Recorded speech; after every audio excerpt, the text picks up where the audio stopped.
Muito obrigado por ter vindo a esta palestra. Meu nome é José Lamas. Eu sou da equipe de desenvolvimento da Artec lá na Uruguai. Me acompanha meu amigo Denis, da Heurística. Como falava hoje Nicolás, a gente está muito orgulhosa de estar apresentando esta nova versão de GeNexus, GIS Evolution 2, en la que tem invertido muito tempo, muito carinho. Estamos muito orgulhosos de estar apresentando esta nova versão. Como vocês sabem, GeNexus não é somente uma ferramenta de desenvolvimento, mas é também uma completa plataforma. Dentro dessa plataforma, GeNexus Server é um ator muito importante.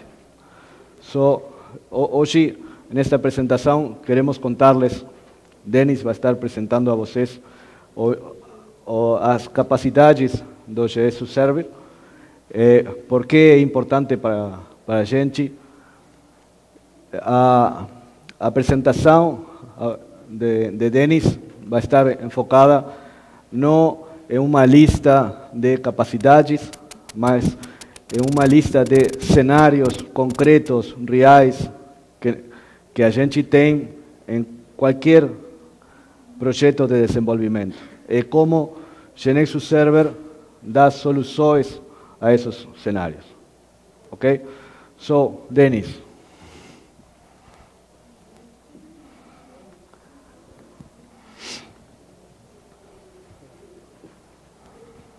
Bom, boa tarde a todos. Alguns aqui já me conhecem, né? Eu sou o Denis, trabalho com GeNexus há 13 anos. Já trabalhei em distribuidor, já trabalhei no suporte técnico nacional do produto GeNexus. E hoje eu venho para lhes contar um pouco a respeito do GeNexus Server, tá? Uma ferramenta que não é tão nova, já está embutida no GeNexus desde a versão Evolution 1, que evolucionou junto com o GeNexus, tá?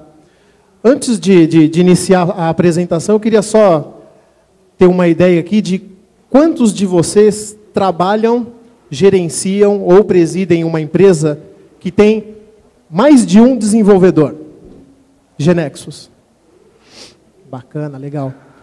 Deixa eu ver quem daqui trabalha ou gerencia ou preside uma empresa que tem apenas um desenvolvedor GeNexus, que é um desenvolvedor único. Bacana, legal também. Bom, embora nós estejamos falando de uma ferramenta que no mercado ela é conhecida para trabalho em equipe, essa apresentação também vai aderir bastante a quem tem apenas um desenvolvedor na empresa. Tá? Então, a ideia é passar-lhes, não tecnicamente, tá? Eu não vou abrir o GeNexus Server, mas eu vou contar alguns cenários, são 6 cenários, onde a ferramenta se adere com muita facilidade. Espero que cada um de vocês aqui se encaixe dentro de um desses cenários. Tranquilo? Muito bem. Bom, o primeiro cenário mais conhecido, né, para trabalho em GeNexus é aquele trabalho onde eu tenho mais de um desenvolvedor, 2 ou mais desenvolvedores, né? Então, geralmente, a gente tem lá um cenário onde cada desenvolvedor tem uma base de conhecimento, ele faz a prototipação, faz os testes da ferramenta, gera, compila, executa. E geralmente também precisa se integrar com outro desenvolvedor. Num ambiente de trabalho tradicional, as pessoas trocam arquivos de transferência de objetos GeNexus, né? E as coisas vão caminhando assim. A proposta do GeNexus Server, dentro de um primeiro cenário de trabalho de equipe, é mudar um pouco esse conceito, ou seja, automatizar isso para que nós obtenhamos mais produtividade no desenvolvimento em equipe. Bom, para começar é o seguinte, o GeNexus Server ele vem como uma ferramenta que separa, tá? Muda um pouco a forma de trabalho. Geralmente a gente tem lá os usuários conectados, vários desenvolvedores conectados a uma base de conhecimento, mas com o GeNexus Server a coisa muda. Porque nós temos lá em cima uma instância do GeNexus Server e os diversos desenvolvedores GeNexus, cada um trabalhando na sua base de conhecimento local. Tá? Então, à medida que esses usuários vão desenvolvendo, eu preciso me comunicar, ou seja, eu preciso informar ao GeNexus Server em que status está o meu desenvolvimento, que objetos eu mantive, que objetos eu modifiquei, que eu incluí, etc, etc. Para isso o que acontece? O GeneXus Server integra esses desenvolvedores e propõe para eles um protocolo de trabalho. Então, por exemplo, são 4 operações que são fundamentais para o uso do GeneXus Server. É bastante simples. As 2 primeiras operações, né, e são operações muito fáceis também, é a primeira operação de enviar uma base de conhecimento para o servidor. Um desenvolvedor GeneXus começa a desenvolver um produto, e esse produto ele envia para o GeneXus Server através de uma opção que é a Send Knowledge Base to Server. Tá? Os demais desenvolvedores da empresa, no momento que ele faz esse envio da base de conhecimento para o servidor, ele já fica conectado nesse servidor. Ou seja, o GeneXus, a instalação dele já se inteira que ele está trabalhando sobre um modelo centralizado. Os demais desenvolvedores da corporação, eles vão até o GeneXus Server e obtêm essa base de conhecimento a partir de uma opção que é New Knowledge Base from Server. Nesse momento, o segundo desenvolvedor também já está conectado ao GeneXus Server. Tá? E aí todos eles já trabalham sobre esse determinado protocolo. O primeiro desenvolvedor, tá, vai efetuar operações, vai alterar objetos, vai modificar objetos, vai incluir novos, excluir novos, e o segundo também efetua essas operações. A diferença é que cada um dos seus desenvolvedores faz isso de forma local. Ele vai ter sua própria base de teste, ele vai ter seus próprios recursos de hardware, vai utilizar o computador local e tudo mais. Muito bem. Num segundo momento, o primeiro usuário precisa enviar ao servidor alterações que ele fez. E o segundo usuário precisa recuperar do servidor as alterações que o primeiro usuário fez. Tá? Ou seja, eles precisam se conversar. Daí que entra em cena uma segunda, a terceira e a quarta operação do GeneXus Server, que é a operação de commit e a operação de update. A operação de commit é bastante simples. Primeiro, o desenvolvedor modificou uma quantidade X de objetos, que corresponde a uma determinada funcionalidade da aplicação, ou um erro que foi corrigido. Ele, através da IDE do próprio GeneXus, faz um commit no servidor. Tá?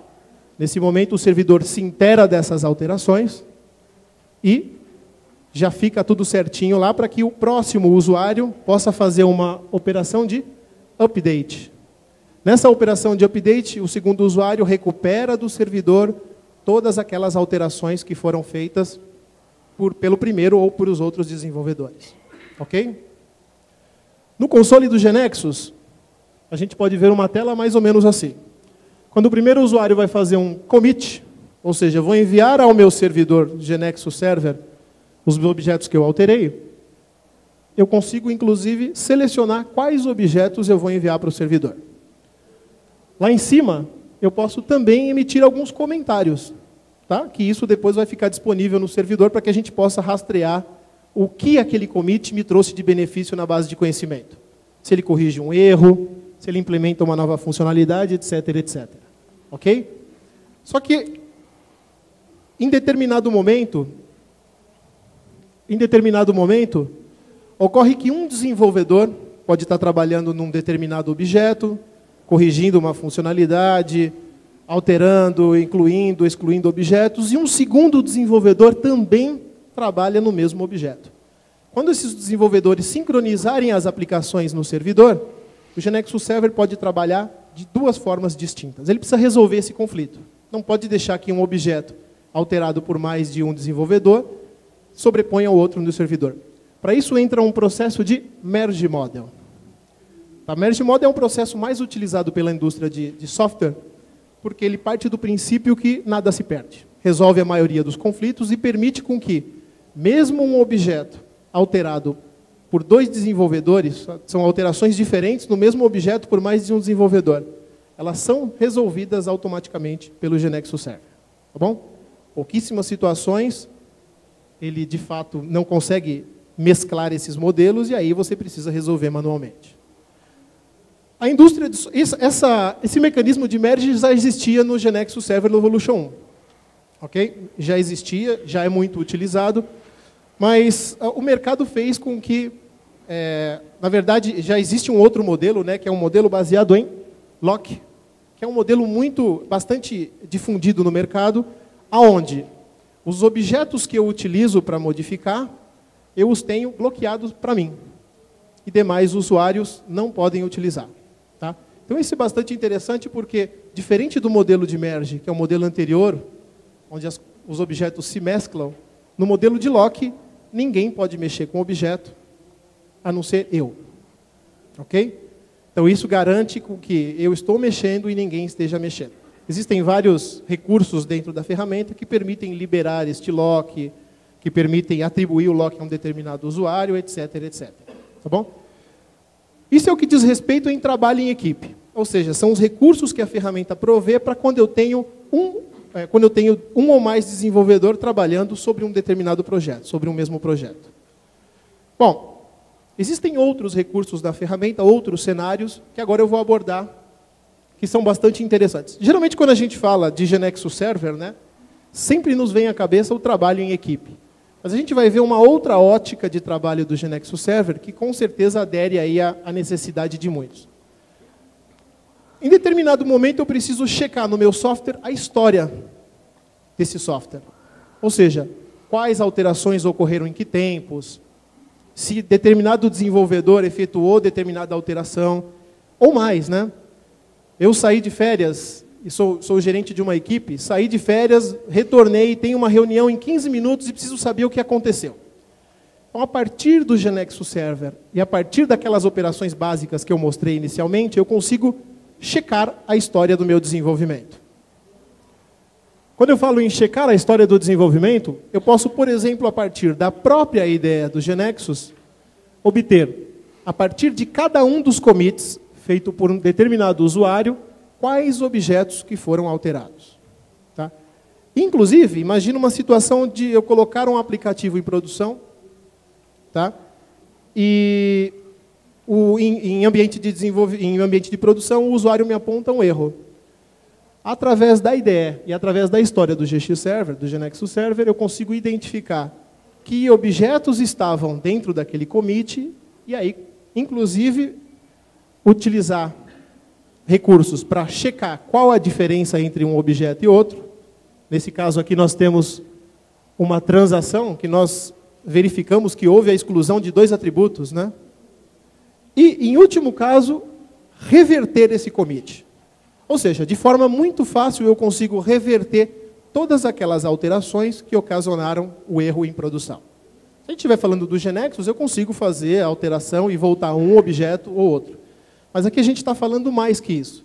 Nós estamos falando de um commit que contempla vários objetos. Ok? Determinada funcionalidade, determinada correção pode não ser oriunda de um objeto, e sim de um conjunto de objetos. Tá bom? Então, com essa possibilidade de verificar a história, eu consigo com muita facilidade me inteirar de como anda o desenvolvimento e também recuperar voltar determinados momentos da minha aplicação, tá? E com isso manter mais estabilidade no desenvolvimento. Um outro cenário bastante comum nas empresas é o cenário de backup. Né? Quantos de vocês aqui desenvolvem de forma local, têm a sua base de conhecimento, vai para casa no fim do dia, no outro dia, quando liga a máquina, tem aquele problema, né? O Windows não sobe, a base de conhecimento está corrompida.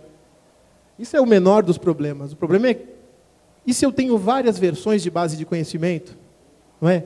E eu vou fazendo backup, depois eu não sei nem qual backup eu vou recuperar. Porque eu tenho tantos backups, de tantas versões, de tantas customizações, de tantos clientes, que o processo de backup é o de menos. Mas a recuperação é muito mais complicada. Quando a gente está falando do GX Server, é simples. O próprio modelo de trabalho nos dá uma forma mais adequada de fazer backup.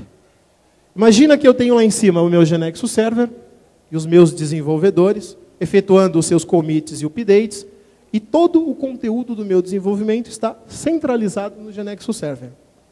Com isso, um backup do GeneXus Server é o suficiente para que eu tenha segurança em todas as minhas bases de conhecimento. Melhor ainda, né? Tem muitas empresas que já têm uma figura de infraestrutura que é aquela que faz o backup constante do banco de dados e ela também pode ser incumbida de fazer o backup desse GX Server. Tá? Lembrando mais uma vez que o GX Server, a base de conhecimento, é uma base de dados SQL Server. Ok? Então, tanto faz. Se o usuário chegar lá no dia seguinte e falar, olha, tive um problema na minha máquina, entrega uma máquina para ele, uma outra máquina, ele baixa a versão do GX Server e segue desenvolvendo tranquilamente. Ok? Bom, um outro cenário bastante importante também é congelar momentos. Então, o que passa muito é que eu tenho um aplicativo, preciso colocar esse aplicativo em produção, e para quem tem o GeneXus Evolution 1, vai lá, coloca no cliente, cria uma versão interna. Tá bom. Sigo desenvolvendo, o meu cliente me reporta um problema, e aí eu preciso fazer a correção pontual naquela versão que eu coloquei em produção. Não posso fazer na versão que eu estou desenvolvendo, porque ali já tem novas features, gera instabilidade e tudo mais. Com o GX Server eu consigo congelar cada um dos momentos. Seja para colocar o aplicativo em produção, seja para enviar para uma equipe de teste, etc, etc. Então, por exemplo, a partir da ideia do GeneXus, eu consigo criar uma base de conhecimento, me conecto ao server e crio uma base de conhecimento já apontando a versão que eu quero trabalhar. Nesse exemplo aqui, por exemplo, eu tenho 4 versões que são versões congeladas, que são provavelmente versões que eu coloquei em produção, ou são versões que foram enviadas para a equipe de teste. E tem 2 versões que são versões de trabalho. Eu poderia ter, por exemplo, aquela versão primeira, que é a Ajax Sample, como trunk, uma versão que eu estou desenvolvendo novas funcionalidades, e a minha versão Release 1, uma versão que já, de fato, foi liberada para o cliente e está aberta a novas atualizações. Okay? A grande vantagem é que eu me conecto a determinada versão e efetuo correções naquela versão, faço um commit no servidor e já está tudo preparado. Já está tudo certo. Ok? Se eu não tivesse isso daqui, fora do GeneXus Server, provavelmente eu faria backups, né? Zips de cada uma das bases de conhecimento, e aí o problema não é nem fazer o zip, isso é fácil. O problema é depois achar quando você precisar. Tá bom? Aqui a gente tem isso de uma forma mais automatizada, mais automática. Bom, um quinto cenário, que tem muito a ver com o cenário anterior, é o cenário de desenvolvimentos paralelos. Tá? Uma vez que eu congelo uma determinada versão, eu posso, através de mais desenvolvedores, propor que cada um deles trabalhe em uma determinada versão.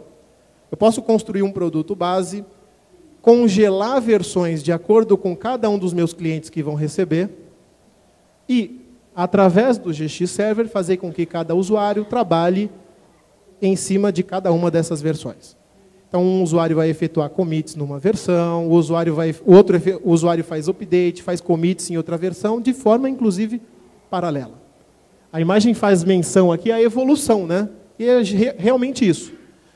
Esse quadro me possibilita, por exemplo, eu ter um aplicativo onde um determinado usuário ou grupo de usuários segue fazendo atualizações do produto, ou seja, segue evoluindo o produto. Quero migrar o meu produto para uma nova plataforma, quero incluir smart devices, né? Enquanto uma determinada equipe segue fazendo aquelas correções que são cotidianas dos nossos sistemas. Ok? Muito bem. Essa imagem diz um pouco do que é isso. A partir de uma base de conhecimento, eu posso ter uma versão principal, que é chamada de versão trunk, e a partir dessa versão, várias outras versões vão surgindo. E a partir dessas versões, outras podem surgir, né?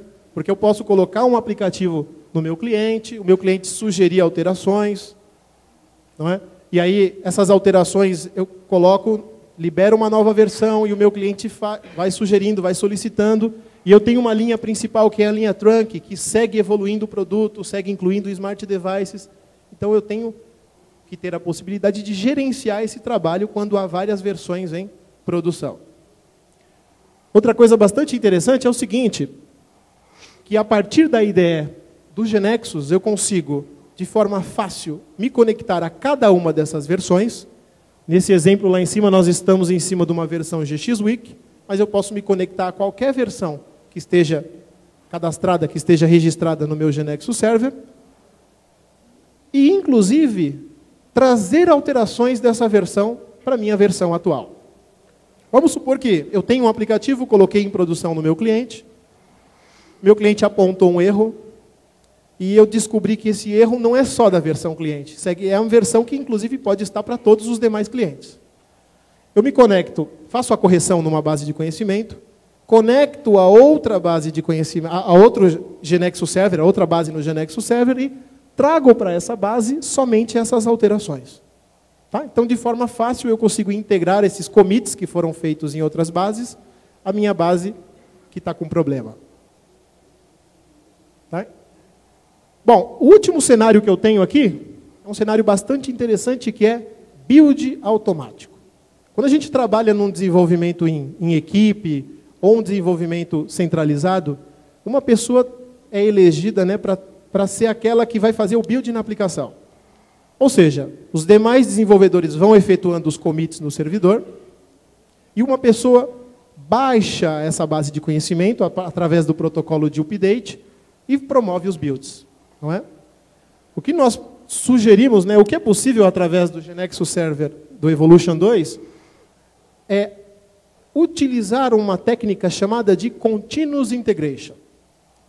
Ela é mais ou menos assim. É uma mistura entre um software open source chamado cruisecontrol.net, MSBuild e o próprio GeneXus Server, aonde eu posso programar periodicamente que os builds sejam executados na minha base de conhecimento. Então, os meus usuários vão trabalhando nas suas bases locais, enviam as alterações para o servidor, recuperam a informação do servidor e, paralelamente, eu tenho controles que vão efetuando o build dessa aplicação. Inclusive me gerando relatórios de erro, de compilação e tudo mais. Isso é bastante interessante porque pode, por exemplo, fazer com que, de forma automática, todas as alterações que são feitas pelos desenvolvedores possam ser publicadas num servidor. Ok? Isso tive o prazer de ver na prática, é bastante interessante e acredito que muito prático para muitas pessoas que utilizam mais de uma base de conhecimento ou sistemas bastante grandes, né? Muito bem, eu apresentei aqui 6 cenários. No primeiro cenário, fala sobre trabalho em equipe, e aí não faz sentido você ter mais de um desenvolvedor, mas nos outros 5 cenários, eu acredito fortemente que mesmo um desenvolvedor obtém bastante produtividade. Porque quando você consegue visualizar a história do seu aplicativo, você consegue determinar o que aconteceu, em que momento e mapear isso. Você realizando backups, você mantém sua aplicação em segurança e não precisa ficar gerenciando uma série de outros microprocessos, né? É um processo de backup e pronto. Você congelando momentos mantém mais facilmente uma imagem do que efetivamente foi para a produção, do que efetivamente está em teste, do que é cada uma das versões, etc. Quando você tem desenvolvimento paralelos, você consegue evoluir o seu produto da mesma forma que consegue manter a qualidade quando ele já está em produção. Não é? Seu cliente não fica estressado porque você coloca um aplicativo em produção e não pode fazer correções porque você já mudou a base de conhecimento. Então, com isso, há a possibilidade de eu trabalhar em várias versões simultaneamente. E o último cenário é com os builds automáticos, que aí é muito interessante porque ele automatiza uma tarefa que todos nós temos que realizar em algum momento quando trabalhamos em equipe. Tá? A ideia um pouco é contar um pouquinho sobre essas novas features, sobre esses cenários, perdão, do GeneXus Server. Tá? Quando eu fui montar a palestra, eu não me atentei a detalhes técnicos, porque a ferramenta é tão fácil de usar. Para todos vocês que têm o GeneXus, que já utilizam o GeneXus Evolution 1, podem testar no GX Server Evolution 1, ou aqueles que já têm a versão Evolution 2 também já podem fazer um teste com o GeneXus Server. É bastante simples, enviar a base de conhecimento para o servidor. Tá? A Artec provê um GeneXus Server, uma instância do GeneXus Server gratuita, onde vocês podem efetuar testes, podem enviar suas bases de conhecimento. Porém, é uma instância de GeneXus Server que é pública. Ou seja, o conhecimento que vocês estão enviando pode ser acessado por qualquer outra pessoa. Ok? Bom, reservo aí 2 ou 3 minutinhos para perguntas. Para quem tiver alguma pergunta. Pois não? Tem microfone?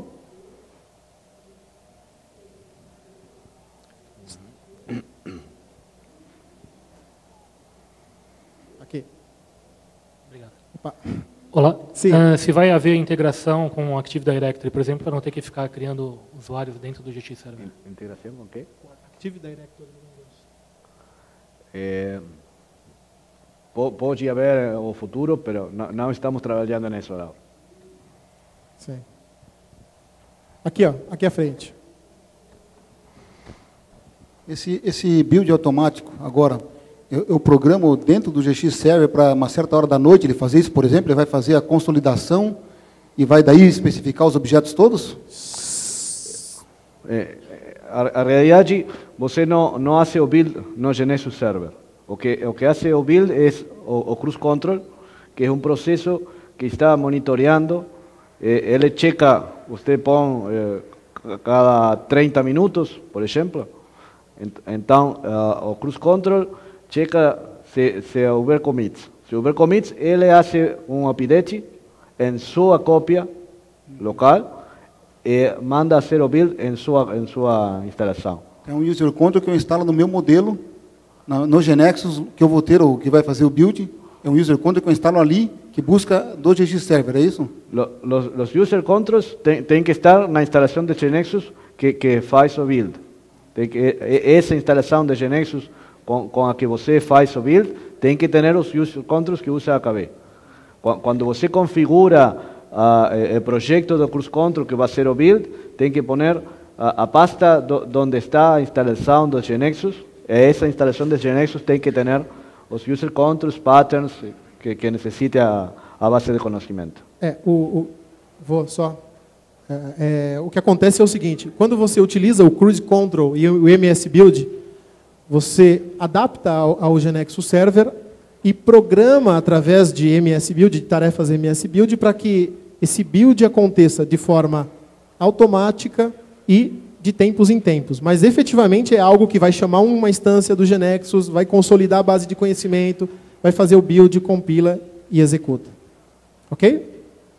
Bom, pessoal, não temos mais tempo, agradeço a presença de todos e se tiverem mais dúvidas, estamos aí nos corredores. Ok? Muito obrigado.